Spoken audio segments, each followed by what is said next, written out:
ভবানীপুরে প্রমোটারের দাদাগিরির অভিযোগ এবার নাটকীয় মোড়। পৈতৃক সম্পত্তি নিয়ে প্রমোটার জয় কামাদারের প্রতারণার বিরুদ্ধে গতকালই সরাসরি মুখ্যমন্ত্রীর দ্বারস্থ হয়েছিলেন বাসিন্দা প্রবীর মুখোপাধ্যায়।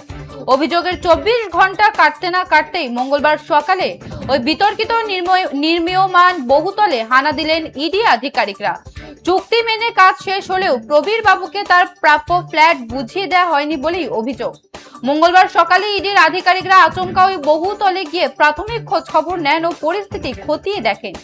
ওই ফ্ল্যাটে কেলেঙ্কারি নেপথ্যে কোনো বড়সড় বেআইনি আর্থিক লেনদেন জড়িয়ে রয়েছে কিনা তা কেন্দ্রীয় সংস্থার এই ঝটিকা সফর তারই ইঙ্গিত দিচ্ছে বলেই মনে করছে ওয়াকিবহাল মহল। যে খবরের দিকে নজর রাখছি, মুখ্যমন্ত্রীর কাছে নালিশের 24 ঘন্টায় ভবানীপুরে ইডি বিপাকে প্রমোটার জয় কামদার। ভবানীপুরের প্রমোটারের দাদাগিরির অভিযোগ এবার নাটকীয় মোড়। পৈতৃক সম্পত্তি নিয়ে প্রমোটার জয় কামদারের প্রতারণার বিরুদ্ধে গতকালই সরাসরি মুখ্যমন্ত্রীর দ্বারস্থ হয়েছিলেন বাসিন্দা প্রবীর মুখোপাধ্যায়। অভিযোগের 24 ঘন্টা কাটতে না কাটতেই মঙ্গলবার সকালে ওই বিতর্কিত বহুতলে হানা দিলেন ইডি আধিকারিকরা। আমি ডক্টর প্রবীণ মুখার্জি, ভবানীপুরের বাসিন্দা।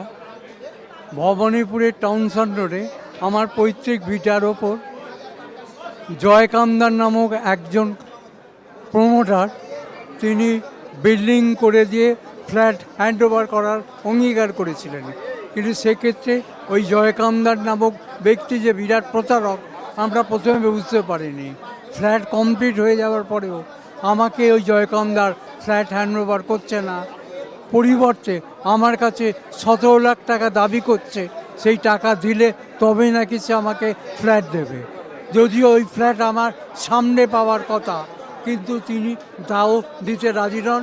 তিনি পেছনের দিকে ছোট ফ্ল্যাট দেবেন, পরিবর্তে আমাকে 17 লাখ টাকা দিতে হবে।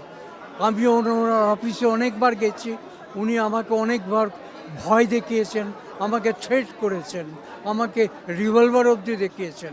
জেলে আছেন আপাতত।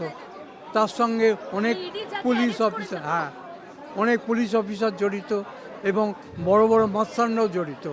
সোনা পাপ্পু নামে একজন আছে, তাকে চিনি না। এটা আমি আশাবাদী, আমি খুব আশা নিয়ে এসেছি। আমার বয়স 81 বছর।